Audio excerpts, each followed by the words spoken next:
Megalopolis is a work of art, but not everyone agrees on their favorite artists. Even as I walked out of the cinema tonight, I heard conversations buzzing around Francis Ford Coppola's new film. People were arguing minute points, pondering its deeper meaning, and some were just struggling to understand why they had sat through it all. People are split on this film, but I'm not. I think Francis Ford Coppola's Megalopolis is his magnum opus and a true work of art. But like all art, it's open to interpretation. And I do need to see it again. Luckily, I want to see Megalopolis again. And on the big screen. This movie is made for audiences to view together. Love it or hate it, all the rumors are true. And some viewings, luckily mine, included a live experience. I found its inclusion in the film sublime.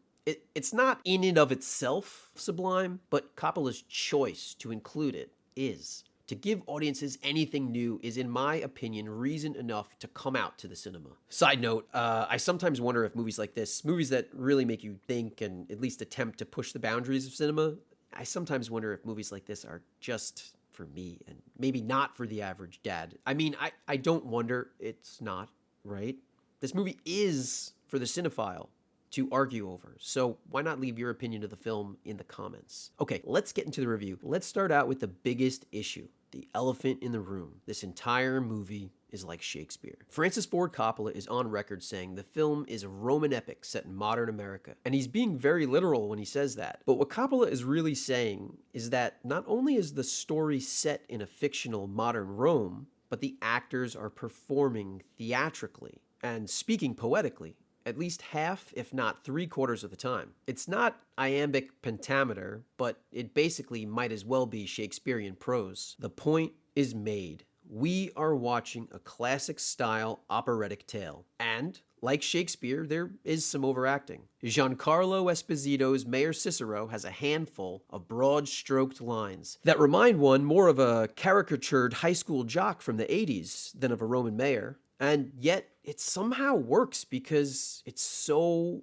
obviously farce. This may be one of the big issues for many of the early reviews I had seen 4 months ago. I believe one review compared Megalopolis to The Room. This thought could only come from someone who is completely unstudied in the arts because the farce at play in Francis Ford Coppola's Megalopolis is so obvious to me, and yet it seems at the last minute the phrase "a fable" had to be added to the official title, just so people could wrap their heads around a narrative which tells its tale using poetry and dreamlike editing, as opposed to the norm. This is not just another movie to be judged as good or bad. Here is one of our founding auteurs showing us what he has in his mind. Whether or not we can grasp it all is our loss or win.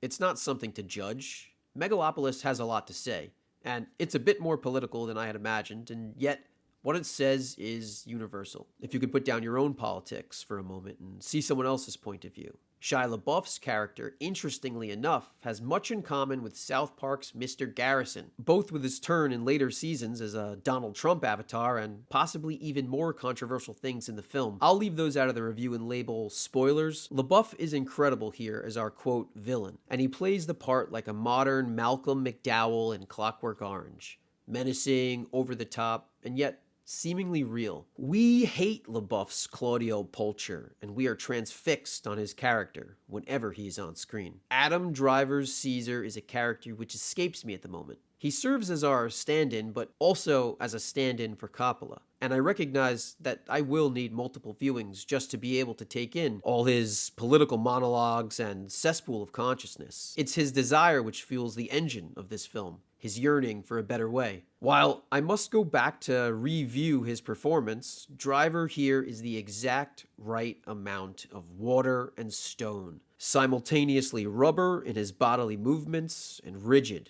in his worldview. Driver is Coppola here. And the fight you may have noticed alive in Coppola in recent interviews regarding this film mirrors Caesar's quest for a utopia in place of New Rome's excess. And yes, the film is also political. Megalopolis asks the question, which is more important, today or tomorrow? This question is asked repeatedly throughout the film, and it does make one wonder which is more important.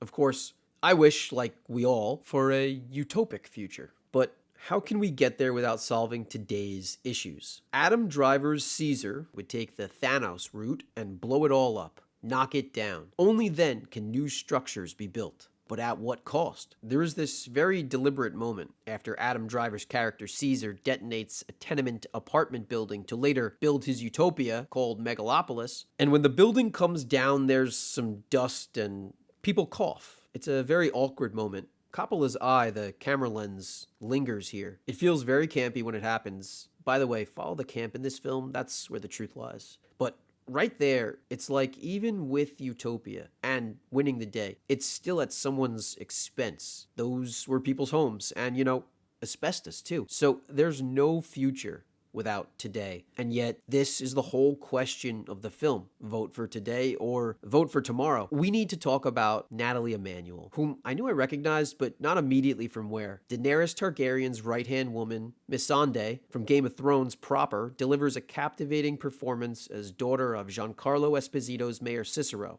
and love interest of Driver's opposing Caesar. The Romeo and Juliet reference is as obvious as Nathalie Emmanuel's character's name, Julia.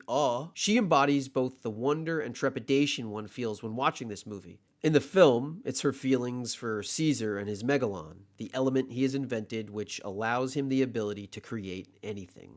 Some fear its power, while others awe at its possibilities. Nathalie Emmanuel brings a light to the screen whenever she's on, and is more the audience avatar in retrospect than Driver's Caesar, who, more than anything, we watch. We need to talk about 3 final standouts, and there's so many more people that need to be included in this, but it's impossible. The 3 that we're going to talk about are Dustin Hoffman, Jon Voight, and Aubrey Plaza. Let's get Plaza out of the way because she is so superbly perfect for this role that I shudder to imagine anyone who could pull off this balancing act of a character. I'm going to place her entire character into spoiler territory and just note that while Plaza does stay within her wheelhouse of weird and surprising choices, in Megalopolis, Francis Ford Coppola allows her character of Wow Platinum, yes, that's her name, Coppola allows Plaza to do some of her best work here and push the boundaries of her avant-garde performance. Dustin Hoffman and Jon Voight are delights to see again on the silver screen. Both characters, again,